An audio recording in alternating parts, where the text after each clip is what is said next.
11ஆம் வகுப்பிற்கான பரிசுகள் மேதகு பேராயர் காஷ்மீர் ஜெயசூவை நினைவு பரிசு மற்றும் முன்னாள் முதுகலை ஆங்கில ஆசிரியர் திரு எல் ஜெயசுராஜ் அவர்களின் 11ஆம் வகுப்பில் முதலிடம் பெற்ற மாணவர்களுக்கான பரிசு வைப்பு நிதியிலிருந்து வழங்கப்படுகின்றன.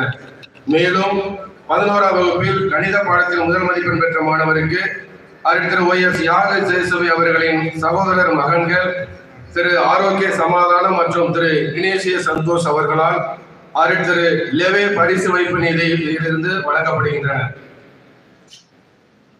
11th standard general proficiency, value education, physics, chemistry and computer science. First prize R Sanjay Khan, 12th D.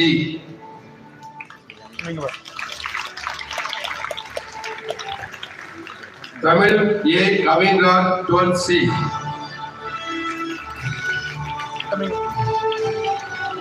English A Celestine Fernando, 12th G. Physics J Saron, 12th D.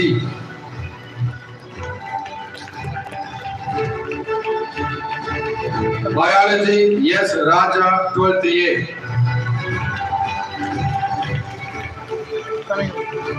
Maths A Arun Levin Akash, 12th G. Computer application N Ahmed Magir, 12th I. Commerce S Gavin Akshan, 12th I.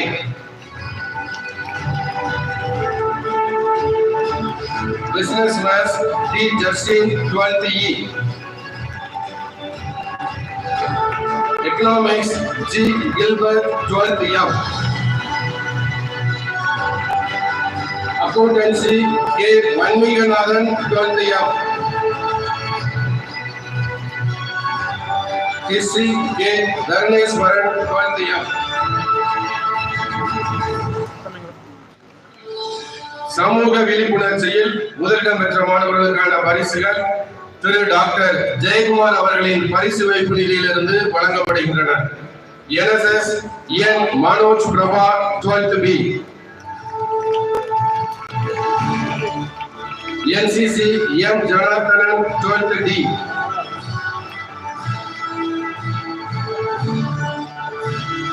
Scout C Pragadish Kumar, 9th A.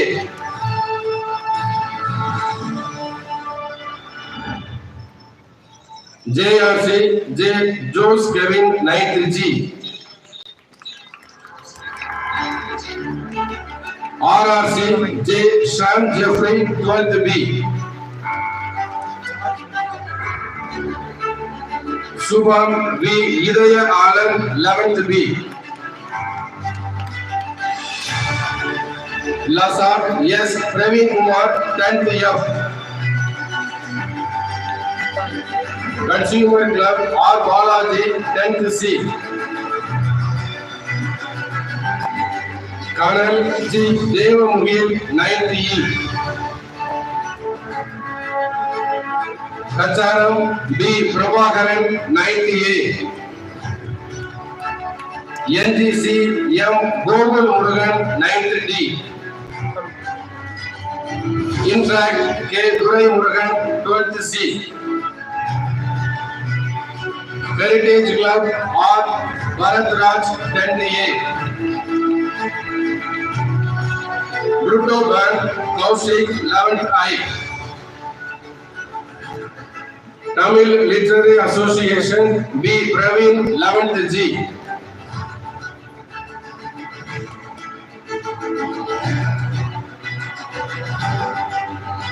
English Literary Association A Celestine Fernando, 12th G. APS G Arul Selvam, 8th B. Nature Health Club S Yuva Balan, 10th F.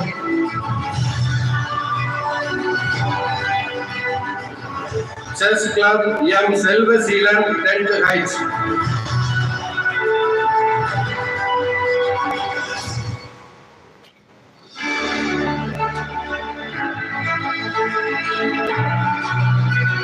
பரிசு பரிசுகள் வழங்கி சிறப்பித்த அதிபர் தந்தை அவர்களுக்கும் பரிசுகள் பெற்ற மாணவ கண்மணிகளுக்கும் நன்றிகள்.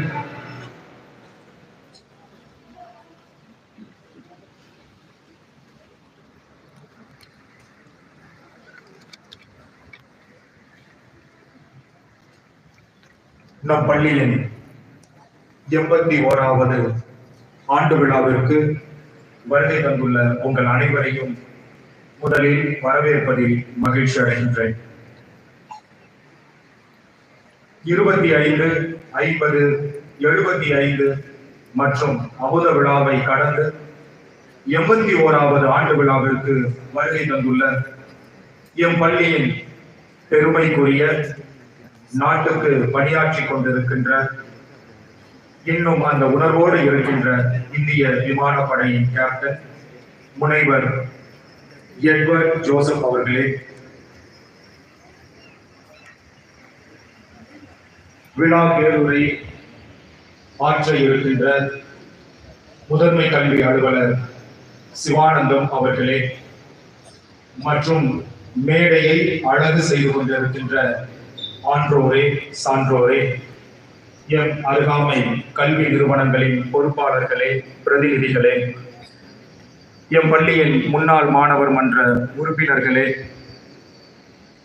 எம் பள்ளியின் உதவி தலைமை ஆசிரியர்களே, ஆசிரியர் அலுவலக செயலர் அவர்களே, ஆசிரியர் அலுவலக பெருமக்களே, எம் பள்ளியின் மாணவ செல்வங்களே, அவர்களின் பெற்றோர்களே, உங்கள் அனைவரையும் ஆண்டு விழா வாழ்த்துக்களையும் உங்கள் அனைவருக்கும் என்னுடைய காலை வணக்கத்தையும் முதலில் தெரிவித்துக் கொள்கின்றேன்.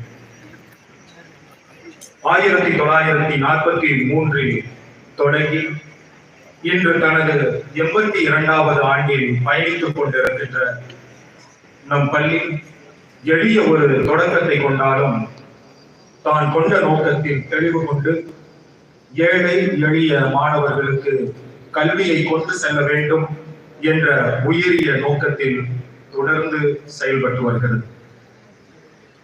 காணும் இடமெங்கும் பசுமையை தன்னகத்தே கொண்டு மாணவர்களின் கல்வி சரணாலயமாக தொடர்ந்து பசுமையான மலரும் நினைவுகளை பள்ளி.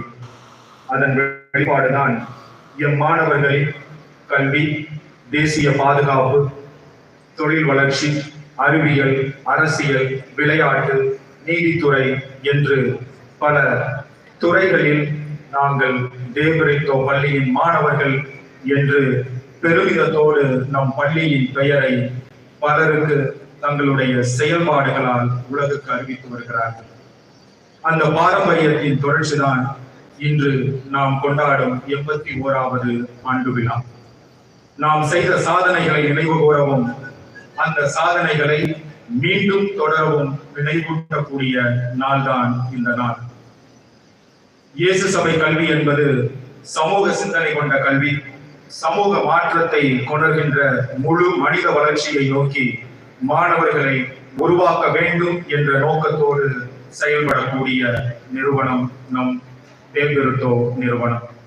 அந்த நோக்கத்தை அடைய நமக்கு அர்ப்பணிப்பு மனம் கொண்ட முன்னாள் மற்றும் இந்நாள் அருள் தந்தையர்களும் ஆசிரியர்களையும் கொண்டிருப்பது இப்பள்ளியின் சிறப்பு. மாணவர்களின் ஆளுமை வளர்ச்சிக்கு ஊக்கம் கொடுக்க பல்வேறு இயக்கங்கள், காலத்தின் சூழலுக்கு ஏற்ப மாணவர்களை உருவாக்க கணினி ஆய்வகங்கள், நவீன வசதிகளுடன் கூடிய வகுப்பறைகள் என மாணவர் மைய பள்ளியாக எம் பள்ளி இன்றும் விளங்கிக் கொண்டிருப்பது நம் அனைவருக்கும் பெருமைக்குரிய ஒரு செயல். நம் பள்ளியிலே சேர்ந்திருக்கின்ற மாணவர்களை பற்றிய பெற்றோர்களின் எதிர்பார்ப்பு, அவர்களுடைய வாழ்வு ஒளிபெற வேண்டும் என்பதுதான் பெற்றோர் ஒவ்வொருவரின் எண்ண ஓட்டமாக இருக்கின்றது. ஆபிரகாம் லிங்கன் தன் மகன் பயிலும் பள்ளியில் ஆசிரியருக்கு ஒரு கடிதம் எழுதுகிறார். அனைத்து மனிதர்களுமே நேர்மையானவர்களாக, உண்மையானவர்களாக இருக்க மாட்டார்கள் என்பதை என் மகன் தெரிந்து கொள்ள வேண்டும். ஆனால் மனிதர்களில் பகைவர்களுக்கு இடையில் நண்பர்களும் இருக்கிறார்கள் என்பதை என் மகனுக்கு கற்றுக் கொடுங்கள். அவனுக்கு பொறாமை குணம் வந்துவிடாமல் கவனமாக பார்த்துக் கொள்ளுங்கள். எதற்கெடுத்தாலும் பயந்து சுருங்கிக் கொள்வது கோழைத்தனம் என்பதை புரிய வையுங்கள். புத்தகங்கள் என்ற அற்புத உலகத்தின் வாசல்களை அவனுக்கு திறந்து காட்டுங்கள். அதே வேளையில் இயற்கையின் அதிசயத்தை ரசிக்கவும் அவனுக்கு கற்றுக் கொடுங்கள். வானில் பறக்கும் பறவைகளில் புதிர் மிகுந்த அழகையும், சூரிய ஒளியில் மின்னும் தேனீக்களின் வேகத்தையும், பசுமையான மலையடிவார மலர்களின் வனப்பையும் ரசிக்க அவனுக்கு கற்றுக் கொடுங்கள். தவறு கண்டால் கொதித்தொழும் துணிச்சலை அவனுக்கு கற்றுக் கொடுங்கள். அதே வேளையில் தனது வலிமையை மௌனமாக வெளிப்படுத்தும் பொறுமையையும் அவனுக்கு சொல்லிக் கொடுங்கள் என்று ஆசிரியருக்கு அவர் கடிதம் எழுதுகிறார்.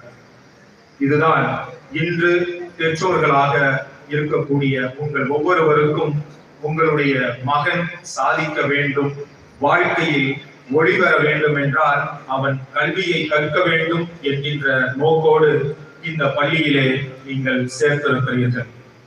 கற்றது கையளவு, கல்லாதது உலகளவு என்ற சிந்தனை மாணவர்களை உருவாக்க வேண்டும். நாங்கள் பெற்றுக்கொள்ள வேண்டியது இன்னும் நிறைய இருக்கிறது என்பதை மனதில் ஏந்தியவர்களாக உங்கள் ஒவ்வொருவர் மனதையும் உழைப்பையும் அதற்கு இணையாக கொடுக்க வேண்டியது மாணவர்கள் ஆகிய உங்களது பொறுப்பாக இன்று இருக்கிறது. அந்த தேடுதலை நமக்குள்ளே கொண்டு வரும். அப்போதுதான் நாம் உழைப்புக்கான முழு பலனையும் அனுபவிக்கக்கூடியவர்களாகவும் அதற்குரிய மாணவர்களாகவும் நாம் மாறுகிறோம். அத்தகைய தொடர் தேடல் தான் நம் முன்னாள் மாணவர்களை உயர்த்தியது. அதற்கு நல்ல உதாரணம் தான் இன்று நம் மத்தியிலே இருக்கின்ற நமது சிறப்பு விருந்தினர்கள், நம்முடைய முன்னாள் மாணவர்கள், நம்முடைய முன்னாள் ஆசிரியர்கள். இவர்களுடைய வழிகாட்டுதலை நாம் ஒவ்வொருவரும் பெற்றுக்கொண்டு நம்முடைய வாழ்க்கையில் ஒளியேற்ற வேண்டும், வாழ்க்கை ஒளிபெற வேண்டும் என்கின்ற நோக்கத்தோடு நாம் செயல்பட அழைக்கப்படுகிறோம். நம்முடைய வாழ்க்கை சுவைபட வேண்டும் என்றால் பாரதியின் வரிகளிலே அக்கினி குஞ்சொன்று கண்டேன், அதை அங்கொரு காட்டில் ஒரு ஒன்றினை வைத்தேன், வெந்து தணிந்தது காடு என்கின்ற பாரதியாரின் வரிகள் நம் எண்ணங்களில் தோன்றும் சிறுமைகளை அகற்றி நம்மிடையே இருக்கக்கூடிய அச்சம், மடமை, துன்பம், பொய் முதலிய தீமைகள் அனைத்தையும் கொண்ட மனத்தை நம்மிடமிருந்து அகற்றிவிட்டு நாம் சிந்தனை தெளிந்தவர்களாக வாழ வேண்டும் என்பதுதான். அத்தகைய நிலைப்பாட்டை எடுக்கக்கூடிய வாய்ப்புகள் நம் ஒவ்வொருவரிலும் கொடுக்கப்படுகிறது. அதை மாணவர்களாகிய நீங்கள் தொடர்ந்து பயன்படுத்திக் கொள்ள வேண்டும். எப்போது நம்மிடையே சிறுமைகள் அகழ்கிறதோ அப்போது நாம் உச்சத்தை அடைகிறோம். உச்சம் தொடுவதற்காக தொடர்ந்து நமது பயணத்தை நாம் மேற்கொள்கின்றோம். மூன்றாவதாக, வாழ்க்கை என்பது தொடர் ஓட்டமாக இருக்க வேண்டும். அதற்கு நம்முடைய பள்ளியின் விருதுவாக்காகிய உண்மை கடைபிடி என்பதை நாம் அனுதினமும் நம்முடைய வாழ்க்கையில் கொண்டிருக்க வேண்டும். அதைதான் திருவள்ளுவர் வாய்மை என்பது யாதெனில் யாதொன்றும் தீமையில்லாத சொலல்.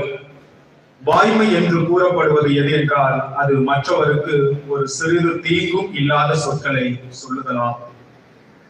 நாம் அதை கடைபிடிக்கின்ற போது நம்முடைய வாழ்க்கை உயர்வடைகிறது. நாம் சிறுமைகளை கடந்து நம்முடைய வாழ்க்கை என்னும் ஓட்டத்தை தொடர்ந்து நம்முடைய வாழ்க்கையிலே இயேசு சபை கல்வி எதை எதிர்நோக்குகிறதோ அதே போல முழு மனிதனாக, முழு மனித சுதந்திரம் பெற்றவர்களாக நம்முடைய வாழ்க்கையை நடத்துவதற்கு உதவியாக இருக்கு. இந்த அடிப்படையிலே மாணவர்களாகிய நீங்கள் கல்வியை நம் செல்வம் என்றும் கல்விதான் நம் ஒவ்வொருவரையும் உயர்த்தும் என்பதை உணர்ந்து அதை பெறுவதற்கான அனைத்து முயற்சிகளையும் எடுப்போம். இரண்டாவதாக, சிறுமைகள் அனைத்தையும் கலைத்துவிட்டு உயர் எண்ணம் கொண்டவர்களாக கிடைக்கின்ற வாய்ப்புகளையும் தருணங்களையும் பயன்படுத்தி வாழ்க்கையில் உயர்வதற்கான முயற்சிகளை எடுப்போம். தொடர்ந்து உண்மை வழி நின்று மனிதத்தை காப்போம் என்ற உறுதி எடுப்போம். இத்தகைய வாழ்க்கைக்கான தொடர் தேடலில் நாம் பங்கு பெற்று நாமும் இன்றைய முன்னாள் மாணவர்களைப் போல உயர்ந்தவர்களாக, வாழ்க்கையின் உயரத்தை தொட்டவர்களாக, உயரத்தில் இருக்கக்கூடிய மகிழ்ச்சியை அனுபவிக்கக்கூடியவர்களாக மாறுவதற்கான தொடர் முயற்சிகளை எடுப்போம். தொடர்ந்து அதற்கான இடமாக, தளமாக இந்த பள்ளி அமையும் என்று உறுதி கூறி உங்கள் அனைவரையும் வாழ்த்தி விடைபெறுகின்றேன். நன்றி, வணக்கம்.